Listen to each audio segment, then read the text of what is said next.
Technique coordinateur PAISD, programme d'appui aux initiatives de solidarité pour le développement. Quel était l'objet de votre visite? Nous sommes aujourd'hui dans le département de Goudiri en compagnie du directeur de l'Agence française de développement, l'AFD, son directeur lui-même, M. Alexandre Pontier, pour faire un peu une revue d'ensemble sur quelques projets qui ont été financés par le PAISD. Il était question de faire un choix sur quelques sites, notamment les lycées et le projet d'extension, mais également d'avoir un moment d'échange sur un projet qui préoccupe fortement les populations de Goudiri et de sa diaspora, ainsi que de ses autorités locales, pour les relatifs à la construction et à l'équipement d'un nouveau centre de santé.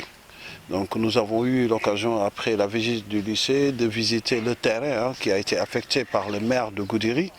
en compagnie du président du conseil départemental, l'honorable député Djimo Soare, et d'avoir un temps d'échange au centre de santé avec le médecin-chef de district pour un peu dégager et définir les contours de ce projet qui, je sais, tient à cœur toutes les populations de Goudiri. Et qu'est-ce qui a été retenu? Ce qui a été retenu, c'est qu'on est très sensible à ce qu'on a vu, à la situation et à l'état de vétusté de cette infrastructure sanitaire qui est sous-équipée, qui manque de personnel, mais également dont les bâtiments sont dans un niveau de dégradation assez élevé. Et l'idée aujourd'hui, c'est de travailler sur un dossier de requête pour voir dans quelle mesure, en tout cas, le PSG pourrait apporter un appui pour aider à la réalisation d'une infrastructure de dernière génération. Maintenant, les discussions vont être engagées à partir de ce jour en relation avec les diasporas et avec les autorités compétentes et évidemment sous l'aval du ministère chargé de la Santé. Tey dañoo fii ci Goudiri ma ànd ak directeur agence française de développement mooy bi nga xam ni muy kuréel bu rëy a rëy ci gouvernement français yore lépp lu jëm ci ndimbal France bu muy jox waa seen dëkk yi nga xam ni ñoom nañuy àndal di liggéeyandoo.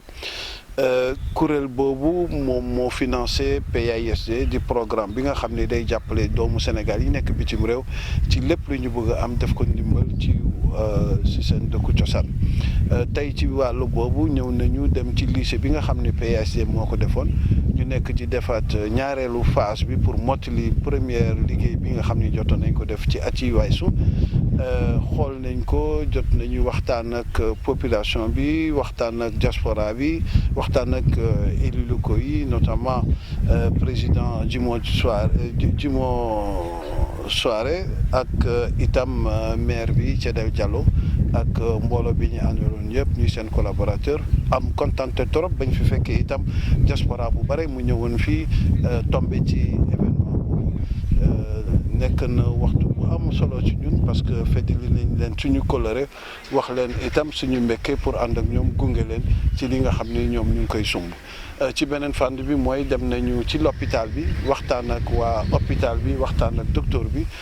gisal suñu bët itam que Goudiri war na ko mën a jàppale ba nga xam ni mu yokk wàllu lépp lu jëm ci wérgu yaram pour mu jëm kanam fi mu toll ni mënuñu wax fan nañ ci tollu gum mais en tout cas mën nañ leen wax ni daal suñu cofeel ci ñoom ak loo xam ni lu dëggu la parce que liñ ñu waxoon yëpp gis nañ ko et wane ni que en tout cas laaj na ñu jàppale Goudiri ci wàllu wér gu yaram ko